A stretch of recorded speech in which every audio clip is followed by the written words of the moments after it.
Welcome back to the deep dive. We're here to crack open those complex reports, sort of do the heavy lifting for you. Our mission today is pretty focused. We are going deep into the ENISA Threat Landscape 2025 report. It's really the definitive analysis, of the EU's whole cyber threat ecosystem right now. And this isn't just theory. ENISA looked at almost, 4,900 significant incidents over a full year, July 2024 to June 2025. So this deep dive is really about understanding how these threats are converging, speeding up, and, chipping away at resilience across Europe. That's exactly right. I mean, if you think about the last few years, it felt like dealing with separate big-name threats, right? But this report, it paints a picture of something different, a threat environment that's really maturing, I guess. It's all about speed, how fast vulnerabilities get exploited, and this growing complexity because everything's getting integrated. The main theme here, the big takeaway, is this shift. We're seeing campaigns that are mixed, diversified, really converging. Attackers are smart, they're optimizing, they're hitting the weakest links across different sectors, not just putting all their eggs in one basket, trying for one massive hit. So the EU's resilience isn't just being tested by the occasional huge attack. It's this constant drumbeat of different kinds of operations. Okay. Let's get the key takeaways out right away, because the numbers ENISA presents, they're stark. They tell a story of, maybe strategic confusion. First off, intrusion activity is still significant. Good old ransomware is, right there at the core of the cybercrime world. Second, state actors. They're definitely ramping up the long-term, quiet cyber espionage game. But here's the kicker. For sheer volume of incidents, hacktivism. Ideologically motivated groups dominate the numbers, nearly 80% of recorded incidents. Now, mostly that's low-level DDoS stuff, distributed denial of service, designed to make noise, grab headlines. And what's interesting there is volume isn't the same as financial impact, right? But it's a huge strategic nuisance. It forces security teams to spend time and resources chasing down all this noise. But the really critical discovery, strategically speaking, isn't just the volume. It's how the threat groups are blending together. We're seeing cybercrime gangs, state-backed APTs, and these hacktivists. They're sharing tools, tactics, sometimes even objectives. That clean line we used to imagine between these actors, it's getting really blurry. And that makes attribution, figuring out who did what, much, much harder for defenders. Yeah, that blurring line, state, crime, ideology all mixed up. That's exactly why getting prepared is so tricky. And as we dig into this complex landscape, it's clear that being proactive means having solid governance, the right tools to handle risks that go from simple phishing all the way to state-sponsored attacks. So we really want to take a moment here to thank our sponsor. Their commitment to providing modern security governance and solutions is vital for organizations trying to navigate all this complexity. Thank you to www.cisomarketplace.com. They really focus on vetting and connecting CISOs with the right security solutions for today's threats. All right, let's unpack this convergence idea. Starting at the beginning, the point of entry. If 80% of the incidents are just hacktivist noise, where are the really critical high-impact breaches actually starting in the EU systems? Right. Well, the initial ways in, the vectors, haven't fundamentally changed that much, but the scale, the industrialization, that's gone way up. Phishing is still number one. It's the dominant initial intrusion vector, a massive 60% of all the cases ENISA looked at. But, and this is important, if you dig into the follow-up data, you see what the report calls the phishing paradox. A paradox. Okay, tell me more. 60% starting with phishing sounds huge. Does that always lead to, a massive data breach or a ransomware attack? Not always, no. And that's the paradox. Phishing gets them in the door most often, but what happens next? It's all unclear, at least initially. About 73% of those phishing cases are tagged unknown for follow-up activity in the incident reports. So that suggests it's often used for, different things. Maybe not always deploying malware right away. It could be mass credential harvesting, right? Something that might pay off months later. It's like a slow run. Now, compare that to vulnerability exploitation. That's about 21.3% of intrusions. But the risk profile there is way more focused. Almost 70% of those cases lead directly to a confirmed intrusion. And 68% result in malicious code being deployed fast. So it underscores this difference. Phishing is the noisy, high-volume way to gather keys for later, but unpatched vulnerabilities. That's the direct, fast lane to immediate, full compromise. If you're a CISO listening, effective patching, especially for those internet-facing systems, it's just absolutely critical, non-negotiable. That's a really important distinction. The slow credential grab versus the fast smash and grab through vulnerability. And talking about volume and scale, the report gets into this rise of industrialized phishing. It's not just one person crafting a bad email anymore, is it? Not at all. Phishing has become an industry. You've got phishing-as-a-service, FAS platforms. These things dramatically lower the skill needed to run a campaign. They standardize everything. You see platforms like Darkula, apparently. It was seen impersonated over 200 organizations in more than 100 countries, multilingual templates, the whole package. And maybe even more worrying is Lucid. It expanded its offerings to mobile messaging campaigns. Ooh, messaging. So they're coming right into our phones now. Yes, exactly. Lucid targets platforms using RCS, rich communication services. That's the modern thing replacing SMS, right? It allows for fancy images, branding, even those little verification check marks. It makes the phishing message look way more legit than a plain old text. Lucid was seen going after over 169 entities across 88 countries. And the scary part is this often bypasses traditional email filters and even endpoint security because the whole interaction starts right there on your phone. And what about the lures? How are they getting clever, fitting into how we use things now? Oh yeah, the lures are way more sophisticated. They often pretend to be part of a security measure. Like we saw these click-fix-style scams pop up early 2025. These are fake capped TCHE boxes that appear on compromised websites. They trick you into thinking you're proving you're human, but really you're clicking something that runs PowerShell commands in the background. Weaponizing trust, basically. And then there's QR code phishing, quishing, they call it. Malicious QR codes hidden in email attachments, maybe a PDF. You scan it, and it redirects you to a fake login page hosted on some trusted cloud service, which helps it sneak past email scanners looking for bad attachments. It's all about using familiar interfaces to build trust and then abusing it. And this is where it gets really interesting, tying back to that convergence theme we mentioned. Attackers are increasingly targeting cyber dependencies, specifically the supply chain. They've figured out that hitting one third-party provider gives them a multiplier effect. It's efficient. Maximum impact, minimum effort. Right, the multiplier effect. Can you give us some concrete examples where hitting one link caused chaos downstream? Yeah, there were several big ones in the report's timeframe. Operation Digital Eye, that was a pretty sophisticated espionage campaign. It specifically went after IT service providers in Southern Europe. The goal was clearly to get into the supply chains of all their clients, hundreds of them. Then you had the Plus Service data breach in Italy, March 2025. This hit an external provider for Italian transport companies. And the result? It basically paralyzed ticketing systems, specifically the Mobilità di Marca, the MOM system. Thousands of commuters were stuck for like 2 days because they couldn't issue digital or paper tickets, real disruption. And another one, the compromise of an external provider for BVG, the Berlin Transport Authority, in May 2025. That affected the personal data of 180,000 BVG customers. Again, highlighting how exposed companies are through their third-party data handlers. Wow. So one slip up at one outsourced provider and you get massive downstream problems. And the supply chain risk, it goes into the software itself too, Yeah. right? Especially open source stuff. Absolutely. The software supply chain is constantly under attack. We saw Lazarus, the North Korean group, using malicious NPM packages. They'd hide malware inside packages on GitHub that looked like legitimate coding libraries. Developers pull them in during the build process and boom, their environment is compromised. Plus, the report highlights this ongoing growing problem of secret sprawls. Secret sprawls, I've heard that term. Remind me what that is and why a 25% year-over-year increase is so bad.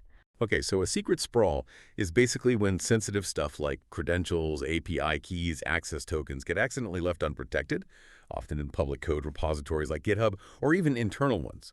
That 25% jump between 2023 and 2024 means developers are increasingly committing these secrets by mistake. And the danger is attackers don't even need malware. They find these exposed secrets and they get immediate, often high-privilege access. It lets them walk right into cloud environments, CI/CD pipelines, production systems. It's like leaving the master key under the doormat for your most valuable systems. And don't forget about attacks using malicious browser extensions. They often target things like AI tools or VPN extensions to steal info from employees, especially remote workers. The whole digital ecosystem becomes a pathway for compromise because of all these interconnected dependencies. Okay, let's shift focus to the targets themselves. ENISA makes a point about the NIS2 directive being relevant here. Essential entities made up, 53.7% of all incidents? So these new rules seem to be aimed at the right places. Who are the top 5 targeted sectors? I know there's a chunk of unknowns we need to filter out first. Right, if we take out the 28.5% unknowns, the top 5 are pretty clear, driven by strategic value, geopolitics, the usual suspects, maybe, but the dominance of the number 1 sector is really quite striking. So here they are. Number 1, Public administration at 38.2%, huge share. Number 2, transport, 7.5%. 3, digital infrastructure and services, 4.8%. 4, finance, 4.5%. And 5, manufacturing at 2.9%. Let's dig into those, starting with public administration. That massive 38%, what does that actually look like? Is it all destructive attacks or mostly just noise? Well, the vast majority of the volume in public admin, like 96.2%, is DDoS attacks led by hacktivists. Overwhelmingly, these campaigns usually flare up around big geopolitical events aiming for visibility. They hit entities in places like France, Italy, Germany, Spain, Poland quite heavily. But while hacktivism drives the volume, the sector definitely faces serious high-impact threats too. Ransomware, for instance. It's a smaller percentage, only 2.2%, but it's devastating when it hits regional or local governments. We saw strains like Nightspire, SafePay, Storm is targeting municipalities, and the impact is huge because it shuts down critical services for residents, emergency records, all sorts of bureaucratic functions. And data breaches are a big worry too. Public admin accounted for 17% of all recorded data breaches across the EU, usually involving citizen data, sensitive government info. Okay, moving down the list to transport, only 7.5%, but it sounds like a critical link, especially given that plus service breach example. Yeah, transport might be smaller in total volume, but it faces this really disruptive double threat. Air transport is the main target within the sector, making up almost 60% of transport incidents. First, they get hit with massive DDoS campaigns, like 87.6% of the time. Often tied to geopolitics, remember that coordinated attack on Italy's Malpensa airport that was linked to aid for Ukraine, designed to cause alarm, logistical chaos. Second, and maybe more critically, they face really nasty ransomware. Aggressive strains like Akira, INC Ransom, these are known for encrypting infrastructure fast and wide.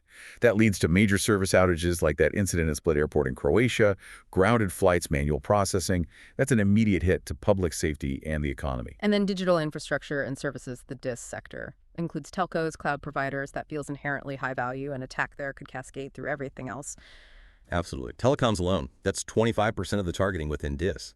Cybercrime is big here, about 34% of incidents. Significant data breaches, around 38%, and major ransomware attacks using strains like KillOP and Killin. Criminals go after DIS providers because they hold massive amounts of data and offer huge extortion leverage. But the state nexus activity in DIS, that 8.2%, is particularly interesting. It's heavily dominated by Russian nexus groups like APT-29 and APT-28. They seem intensely focused on long-term espionage, maintaining persistent access inside these IT service providers. They want to be able to monitor communications, maybe even launch destructive attacks if things escalate politically. You know, the fact that digital infrastructure and finance are such consistent targets, it really underscores why organizations need robust, systematic compliance frameworks. You need them to manage that systemic risk, that regulatory exposure, especially with things like NIS2 coming online, stringent GDPR reporting. It demands joined-up preparation, and this is exactly why we recommend checking out www.compliancehub.wiki. It's a great resource for navigating those complex demands, making sure risk management is integrated, actionable. It really helps turn compliance into part of your defense. Let's circle back to that convergence idea, because that feels like the core strategic message of this whole ENISA report. You said threat groups are blurring the line, state ops, cybercrime, hacktivism, all mixing. It sounds less like distinct attacks and more like, I don't know, hybrid warfare. Can you give us some solid examples of how this mixing actually works? Yeah, the blending seems to happen in 3 main ways. First, there's what the report calls faketivism. This is basically state-aligned groups using hacktivist personas as a cover. Gives them plausible deniability. Good examples are the Cyber Army of Russia Reborn, that's linked to Russia's Sandworm group, and CyberF-Thringers, which has ties to Iran's IRGC. They use the typical hacktivist stuff, noisy DDoS attacks, website defacements to push state narratives, distract offenders from underlying espionage, or maybe frame an incident as just independent activists. Right, so they hide the serious stuff behind the smoke and noise of an ideological attack. Clever. What's the second way they blend? That's where ideology meets profit. So hacktivist groups build up a brand, an ideological following through protests, and then they pivot to making money from it. FunkSec, for example, they launched FunkLocker ransomware. It actually combined political messages. You get a manifesto when you're encrypted with standard financial extortion. They use that political urgency to pressure victims into paying fast. Similarly, pro-Russia groups like CyberVolk started using multiple commercial ransomware-as-a-service strains, things like Lockbit and Chaos. They're essentially just buying the criminal infrastructure off the shelf, cuts their development costs, and they use their ideological brand to justify the high-pressure demands. And the third area you mentioned, cross-nexus tool sharing. That sounds like advanced techniques leaking out across the whole dark web. It really shows a professionalization and optimization, maybe. We're seeing state groups using established criminal tools and techniques because, well, they work, they're available, and they provide better camouflage, harder to attribute. Like North Korean groups, usually quite advanced, were seen using that commercial click-fix phishing technique for initial access, a quick way to grab credentials without burning a valuable zero-day exploit. China Nexus groups were spotted using NaloLocker against the EU health sector and also RA ransomware. That strongly suggests, well, maybe moonlighting by state-sponsored hackers for personal profit, using skills they learned on the job. And it goes the other way, too. High-end criminal groups like FIN6. They're adopting state actor methods, like using fake LinkedIn profiles, mimicking recruitment efforts to deliver malware. That's a tactic we used to see mainly from sophisticated state groups targeting HR departments. It's a really cross-pollination of TTPs. Okay, now let's talk AI. It's the buzzword everywhere. The report calls its use predictable, but says it still causes exponential acceleration. How exactly is AI changing the game here? The main impact right now is scale and deception. Hyper-deception, really. By early 2025, AI-powered phishing campaigns were reportedly behind over 80% of observed social engineering globally. Large language models, LLMs, are being used to craft much more convincing emails, grammatically perfect, contextually relevant, maybe even tailored to the victim's job or industry, makes the old, badly written phishing attempts look ancient. And that's combined with deepfakes being used in voice phishing and online impersonation scams, especially those high-value pig butchering scams where they use synthesized voice, maybe video, to build trust over weeks or months before they go for the financial fraud. Right, that massively lowers the bar for pulling off large-scale, believable fraud. What about attackers building their own malicious AI tools? Are they creating their own versions of ChatGPT for hacking? It seems we're moving beyond just using consumer tools with jailbreaks, yeah. The report mentions the emergence of standalone malicious AI systems since early 2025. Things like Xanthrox AI. This suggests threat groups are building custom tools, running them locally on their own infrastructure, maybe compromised cloud servers. And that's a big deal because it helps them avoid detection. Security tools looking for calls to known commercial AI services like OpenAI won't see it. They're developing their own specialized offensive AI models. And finally, on AI, the report says the AI infrastructure itself is becoming a target and also a lure. How does that work? Yes, both. Fraudulent websites are popping up, impersonating legitimate AI tools, Kling AI, Luma AI, things people are excited about. They offer downloads that are actually malware installers, capitalizing on the hype. And the AI supply chain itself is being targeted in a couple of really interesting ways. First, slop squatting. This happens when an AI coding assistant hallucinates, makes up a name for a code library. Developers, trusting the AI, might then try to download a package with that name. Attackers anticipate this and upload malicious packages to repositories using those hallucinated names. Wow, so the AI basically tricks the developer into downloading malware. That's devious. What's the second technique? It's called the rules file backdoor. This is even sneakier. It involves injecting malicious instructions into the configuration files used by AI coding assistants, like GitHub Copilot or maybe internal company tools. So when the AI assistant generates code snippets for the developer, it's actually inserting hidden backdoors, vulnerabilities, or malicious logic right into legitimate projects, poisoning the well from the inside. And the developer might never realize the code they just got is compromised from the start. Okay, we really need to pivot back for a moment to those state-aligned activities. They might only be 7.2% of incidents by volume, but these campaigns are absolutely critical. They impact national security, diplomacy, strategic economic stuff. Right. Let's start with the most active player mentioned, Russia. What are their main goals in the EU right now, according to the report? Yeah, the Russia Nexus groups are definitely the most documented and active. Their focus seems heavy on public administration, defense, and digital infrastructure. Geographically, the targeting clearly prioritizes EU countries supporting Ukraine, Poland, France, Germany are mentioned specifically. And the tactics are strategic, often exploiting trust. For example, APT29 ran a global campaign using rogue RDP remote desktop protocol sessions.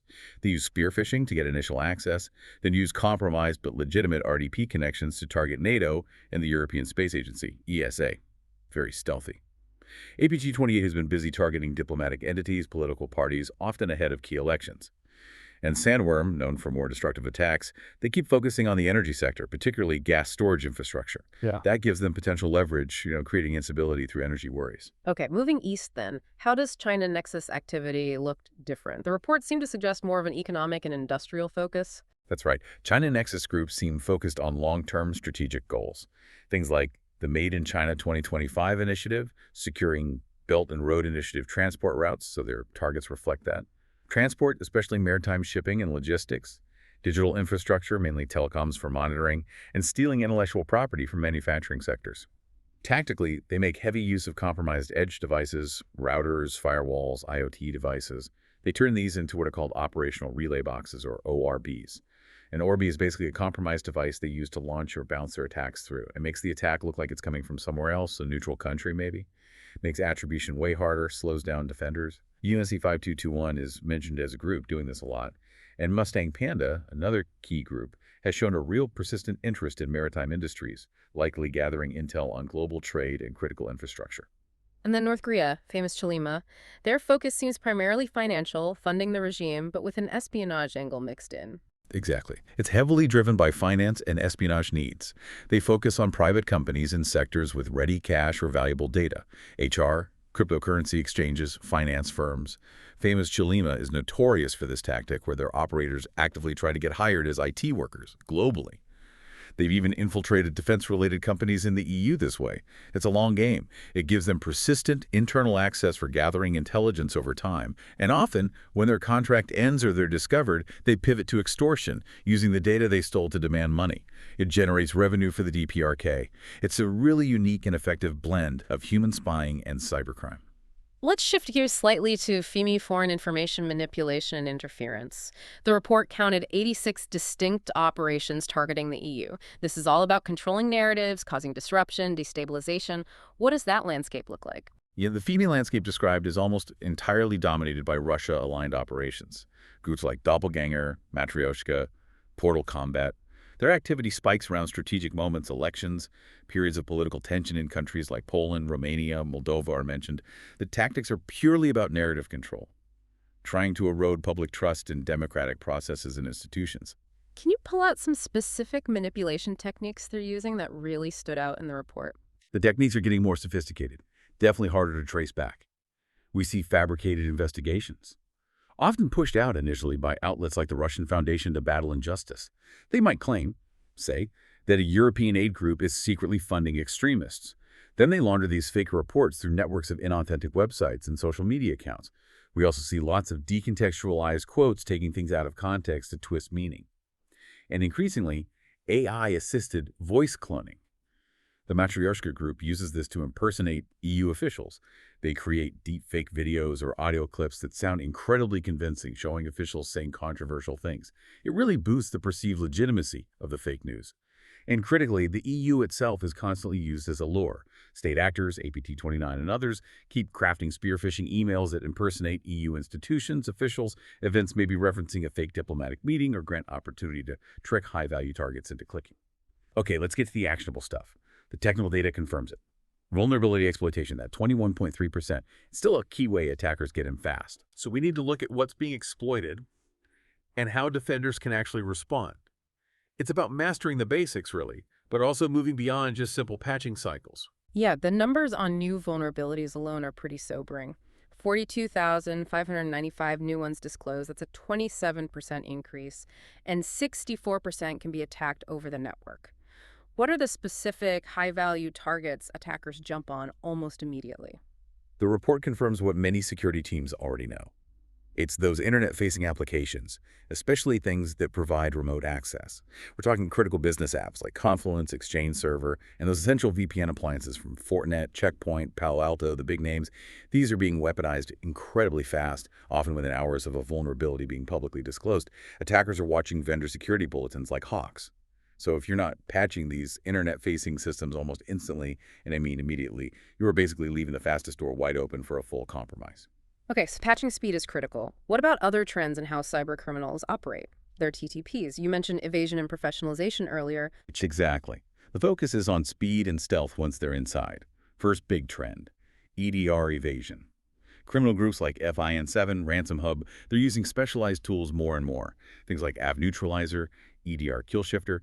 These are designed to disable or blind endpoint detection and response solutions after they get initial access. But the really concerning technique here is BYOVD, bring your own vulnerable driver. This involves exploiting known bugs in legitimate, digitally signed hardware drivers, maybe from NVIDIA, Realtek, common vendors. By abusing these vulnerable drivers, attackers can load their own malicious code with kernel-level privileges. That lets them bypass the EDR security controls completely. It leads to much stealthier, faster intrusions focused on grabbing data quickly before anyone notices. Wow, BYOVD, that basically punches a hole right through endpoint security, changes the whole detection game. What about the extortion part itself? That's the second trend, ramping up the extortion pressure, often by playing on regulatory fears, especially relevant in the EU. Quillen Ransomware, for example, added this feature where their ransom note tells victims to call lawyer. It mimics legal escalation, adds professional intimidation. And in the EU, with GDPR, NIS2, the fear of massive fines for breaches is real. Attackers exploit that fear to pressure victims into paying fast to avoid public disclosure and regulatory pain. The third trend is how initial access brokers, IABs, are evolving. They're shifting to lower-cost, higher-volume sales. Most initial access is now selling for under, like, 2,800 euros, especially VPN access credentials. This bulk access market just fuels the whole ransomware-as-a-service ecosystem with a constant supply of cheap entry points. Okay, so we have the problem laid out. Convergence speed, EDR evasion at the kernel level. Now, the solutions. ENISA gives clear recommendations for defenders. Where should organizations focus their efforts and money given these tactics? The guidance really focuses on three core pillars, directly addressing the TTPs we've been talking about. First is system hardening and access control. This means things like mandatory execution prevention, stopping malicious code from running, strong privileged account management, locking down those admin accounts, and absolutely critical, mandatory multi-factor authentication, MFA, everywhere. Especially given how often stolen credentials are used to move laterally in ransomware attacks, MFA is probably the single best defense against that huge volume of phishing. Pillar number 2, network protections and monitoring. You absolutely have to have network segmentation. If an attacker gets into one part of your network, say via a compromised VPN, they shouldn't be able to just wander freely through the whole thing. Containment is key. Data loss prevention, DLP, is also crucial. Help safeguard data against theft, which is vital with that double extortion model where they steal and encrypt. Protects integrity and confidentiality. And the third pillar, resilience and recovery. This basically assumes a compromise will happen eventually. So key things are comprehensive, immutable data backup, and storing those backups remotely off-site. Ensures you can recover even after a devastating ransomware hit. But just as important is robust user training, constantly updating it to address evolving social engineering, especially with those AI-powered phishing scams targeting human judgment. And for the security and IT pros listening, actually trying to implement all this, deploying advanced EDR, tracking compliance, rolling out effective user training across these pillars, you really need the right tools and knowledge, especially tailored for the EU's regulatory environment. That's why we encourage you to check out www.cisomarketplace.com for vetted security solutions and www.compliancehub.wiki for clear, practical guidance on regulations like NIS2 and GDPR. They help turn these defensive recommendations into operational reality. So if we boil down this entire ENISA Threat Landscape 2025 report, what's the synthesis? It really seems defined by those 3 A's you mentioned: automation with AI, acceleration in exploitation and invasion, and alliance, that convergence of different threat actors. It feels like organizations have to shift from thinking about separate defenses to a more systemic, intelligence-led strategy that really prioritizes getting those immediate foundational security hygiene measures right. That systemic view is absolutely critical, yeah. The new EU policies, the Cyber Resilience Act, Cyber Solidarity Act, they provide a kind of structural framework for a unified defense across Europe. But whether those acts succeed, that depends entirely on organizations actually doing the foundational work, operationalizing things like segmentation, MFA, rapid patching.